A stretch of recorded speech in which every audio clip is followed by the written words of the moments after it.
અમેરિકામાં પ્રમુખ પદની ચૂંટણી પતે તે પૂર્વે પુતિન પર તૂટી પડો. નાટો દેશોને ઝેલેન્સ્કીનો અનુરોધ.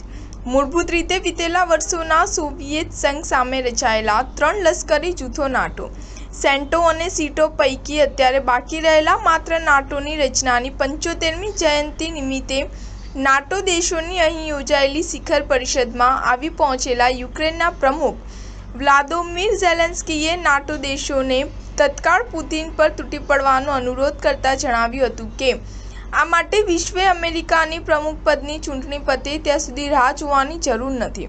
આંતરરાષ્ટ્રીય પરિસ્થિતિ ગૂંચવાઈ રહી હોવા છતાં તે વચ્ચેથી પણ માર્ગ શોધવામાં નિષ્ણાત બની ગયેલા યુક્રેનના પ્રમુખ અહીં ચાલી રહેલી નાટોની પરિષદમાં આવી પહોંચ્યા છે.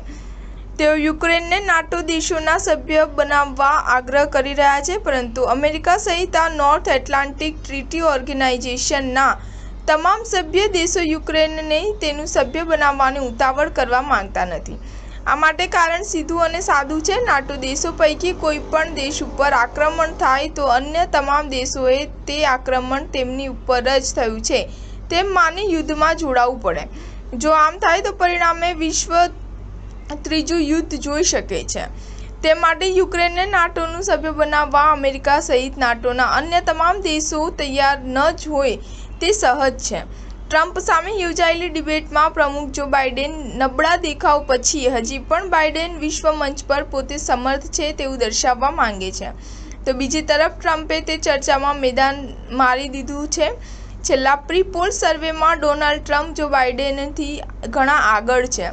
ટ્રમ્પની અમેરિકા ફર્સ્ટ નીતિ મોટાભાગના અમેરિકનોને પસંદ પડી છે. ટ્રમ્પ તો નાટો દેશોને પણ અમેરિકા દ્વારા કરાતી અઢળક સશસ્ત્ર સહાય ઘટાડવા માંગે છે. સ્ટાર ન્યૂઝ 7 હંમેશા સચ્ચાઈની સાથે.